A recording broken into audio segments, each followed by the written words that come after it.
Hello guys, welcome to the new blog. कैसे हैं आप लोग? आई होप आप लोग अच्छे होंगे, स्वस्थ होंगे, मस्त होंगे। मैं भी एकदम बढ़िया हूँ। और जस्ट अभी बाल बनाए हैं, इससे पहले की क्लिपिंग जो है मैं ऐड करूँगी मैं क्या क्या काम कर रही थी। और आज मैं आप लोगों के साथ शेयर करने वाली हूँ बहुत ही इम्पोर्टेंट चीज़, जिसके भी घर में कोई प्रेग्नेंट है या कोई अगर लेडीज़ प्रेग्नेंट है, स्पेशली वो लोग तो ज़रूर इस बात को ध्यान से सुनिएगा। क्योंकि कई बार ऐसे मिथ हमारी सोसाइटी में या फिर इस तरह की चीज़ें होती है जो हम लोग रेगुलर सुनते रहते हैं, तो हमारे दिमाग में वो सब चीज़ें रहती है। बट साइंटिफिकली अगर देखा जाए, कुछ चीज़ों का सिर्फ एक मिथ होता है। बस हमें कुछ चीज़ों पे बहुत ध्यान देना होता है, तो उस पर हमें ध्यान देना है। कोले की दुकान किसने आया? देखो जी, ये महाशिव ब्लॉग शुरू होता नहीं, ये जरूर आ जाते हैं एक बार ब्लॉग में। तो चलिए मैं थोड़ा सा काम निपटाती हूँ और फिर उसके बाद आपके साथ शेयर करती हूँ अपनी कुछ चीज़ें। तो ब्लॉग में पूरा बना रहेगा, बहुत मजा आएगा और कुछ जानने को भी मिलेगा। चलिए फिर स्टार्ट करते हैं। यहाँ तक्ष कर रहे हैं अपने होमवर्क को ख़त्म करने की तैयारी में लगे हुए, तो उनका हॉलीडे होमवर्क है तो वही चल रहा है। तो थोड़ा थोड़ा मैं रोज़ डेली कुछ ना कुछ करवाती रहती हूँ इनको। तो अभी यही काम अभी वो कर रहे हैं ताकि निपट जाए। मैं सोच रही हूँ 15 दिन तो फिर लर्निंग वाला बहुत सारा काम है, वो भी करना है। इसलिए ये देखो ऐसा लग रहा कितने थक गए काम करते करते।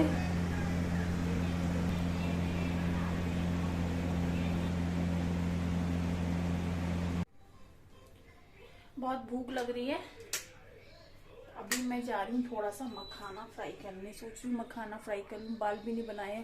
मैं लेटी हुई थी, मेड आई अभी बर्तन धो के गई हैं, तो मखाना बन फ्राई कर लेती हूँ। क्योंकि शाम का टाइम हो रहा है, तक्ष को भी देना है और मुझे भी कुछ खाना है। तो बेटर रहेगा पहले ये लगाऊं फ़ोन ट्राइपॉड पे, फिर आपसे बात करूं।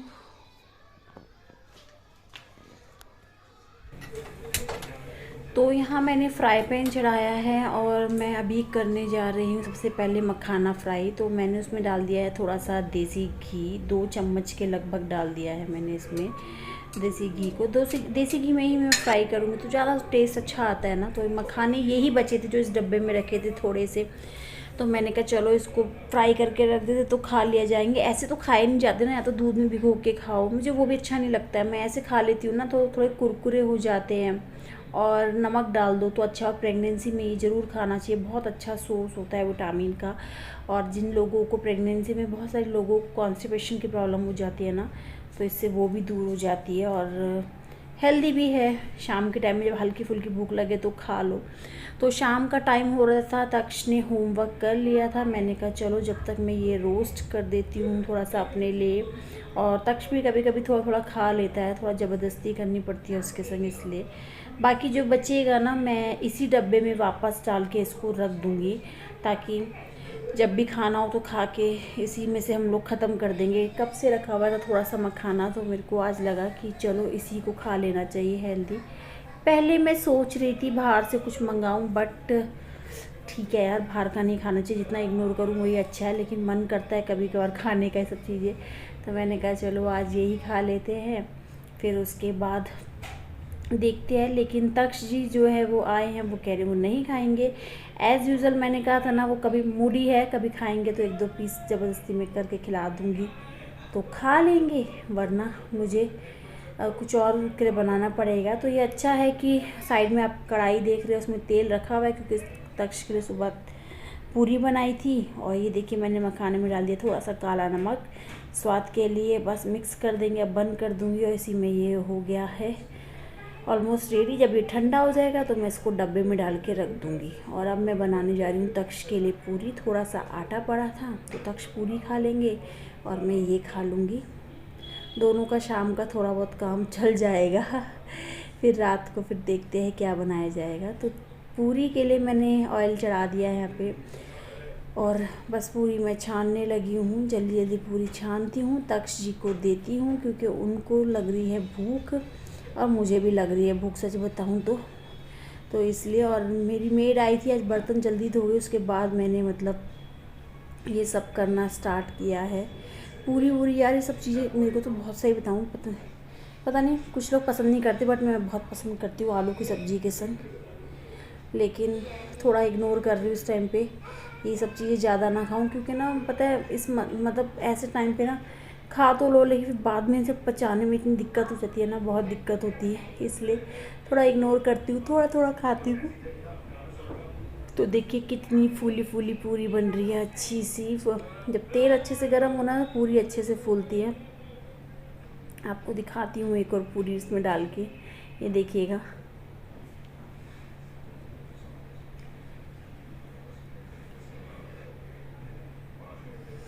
तो बस हम लोग ये देखिए कितनी बढ़िया खुद से फूल गई, इसको दबाने की भी ज़रूरत नहीं पड़ी है और इतनी बढ़िया से फूल गई है। मैं ना पूरी थोड़ी बड़ी बड़ी बनाती हूँ, मुझे बहुत अच्छा लगता है छोले और आलू की सब्ज़ी के संग इस तरह। मेरी पूरी का साइज़ आप देखेंगे यूजुअल साइज़ से थोड़ा बड़ा ही होता है। मुझे ये बहुत पसंद आती है। चलिए खा लेती हूँ, फिर आपसे मिलती हूँ मैं।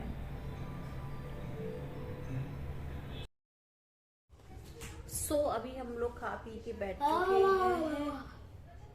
बदमाश बच्चा है ये। जाओ चलो, मम्मी 2 मिनट में आ रही है, अंदर चलो अंदर, ठीक है। तो अब बस खा पी के हम लोग बैठ चुके हैं और मैं अब आपसे बात करने जा रही हूँ प्रेगनेंसी के उस कुछ जो 3 फेज होते हैं उन्हें क्या क्या कहते हैं और कैसे। तो मैं 1 मिनट जरा फ़ोन पहले लगा लूँ तसल्ली से, फिर आपसे बात करती हूँ। गाइज मैं बात कर रही थी आपसे प्रेगनेंसी की। प्रेगनेंसी एक ऐसा फेज होती है जो सबसे खूबसूरत पलों में से एक होता है और यादगार पलों में से एक होता है, और स्पेशली घर के लोगों के लिए, जो उनके नियर डियर वन होते हैं उनके लिए, और जो माँ बनने वाली होती है उनके लिए। लेकिन इन सब चीज़ों को लेके ना कई बार हमारे इसमें बहुत सारे मिथ होते हैं और बहुत सारी चीज़ें ऐसी होती है जो हम लोग जानते भी नहीं हैं। और हम लोग कई बार उस सब चीज़ों को लेके अपनी प्लानिंग, कई बार होता है ना कि हम बेबी जब हो रहा है तो उसके लिए हमें प्लानिंग करना होता है कि किस तरीके से हम अपनी प्लानिंग करें कि सब पैकिंग सही से हो जाए, हॉस्पिटल बैग सही से हो जाए, हमारी जो चेकिंग हो रही है, डॉक्टर के पास हम जा रहे हैं, जो रेगुलर डॉक्टर चेकअप होता है वो टाइम पे हो रहा है या नहीं हो रहा है, उन सब के लिए कैसे हमें मतलब वो रखना है इन सब चीज़ों का ध्यान। तो सबसे पहले तो एक चीज़ बता दूं, प्रेगनेंसी जो होती है वो 9 मंथ की होती है और ये 3 फेज में डिवाइड होती है। जिसे पहला जो फेज होता है उसे कहते हैं फर्स्ट ट्राइमेस्टर, दूसरा जो होता है उसे second trimester, and the third one is उसे कहते हैं थर्ड ट्राइमेस्टर। और जो पहला ट्राइमेस्टर होता है उसमें 1 से लेके जो 3 महीने की जो गर्भवती महिलाएं होती है, जो प्रेग्नेंट लेडी होती है, वो फर्स्ट ट्राइमेस्टर में होती है, जो 1 से 3 महीने के अंदर होती है। कई बार लोग आपसे पूछते हैं ना कि आपका कौन सा ट्राइमेस्टर चल रहा है, वैसे ज़्यादातर गाँव वगैरह में तो कौन सा महीना चल रहा है इस तरीके से पूछते हैं। तो अगर आप इतना खुल के नहीं बताना चाहते तो आप ये बता सकते हैं कि आप मेरा फर्स्ट ट्राइमेस्टर चल रहा है, यानी कि मेरा 1 से 3 महीने का जो फेज होता है। तो लोग इससे खुद ही समझ जाएंगे 1 से 3 महीने के अंदर वाले फेज में। और चौथे से लेके छठे तक जो महीना होता है वो होता है सेकंड ट्राइमेस्टर। और इसमें क्या होता है कि ये चौथा, पांचवा, छठा जो 6 महीने होते हैं, ये 6 महीने इसमें कैलकुलेट किए जाते हैं और उसको कहा जाता है सेकंड ट्राइमेस्टर, जो कि सबसे अच्छा समय माना जाता है गर्भवती महिला के लिए। क्योंकि जो जिस तरह की मॉर्निंग सिकनेस और कई बार उस चीज़ को ना, मतलब प्रेगनेंसी को आपको फेथ करना और उस चीज़ को ऑब्जर्व करना, जिसमें थोड़ा सा आप टाइम ले लेती है। अब 3 महीने आपके पूरे होते हैं ना, उसके बाद थोड़ी सी आप यूज टू हो जाती है और ये सबसे कंफर्टेबल टाइम माना जाता है सेकंड ट्राइमेस्टर, जो बेबी मून के लिए, हनी मून के लिए आप कह सकते हैं इसको, बोला जाता है। क्योंकि इसमें क्या होता है कि हाँ वीमेंस ज़्यादातर सबसे ज़्यादा कंफर्टेबल फील करती है। फिर उसके बाद आता है थर्ड ट्राइमेस्टर। थर्ड ट्राइमेस्टर में क्या होता है कि ये होता है 7वां, 8वां और 9वां, जो कि सबसे इम्पॉर्टेंट मंथ होते हैं थर्ड ट्राइमेस्टर।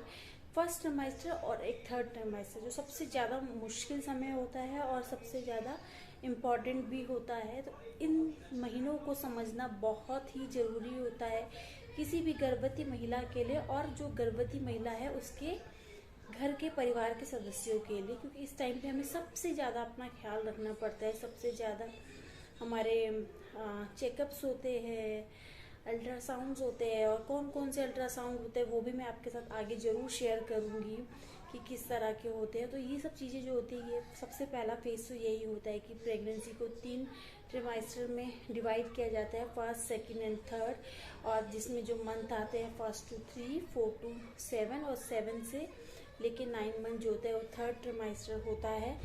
तो इस तरह से आपकी प्रेगनेंसी जो है वो कैलकुलेट की जाती है। किसी भी डॉक्टर के पास आप जाएंगे या आप खुद अपने लिए भी जानना चाहें तो इसी तरीके से होता है।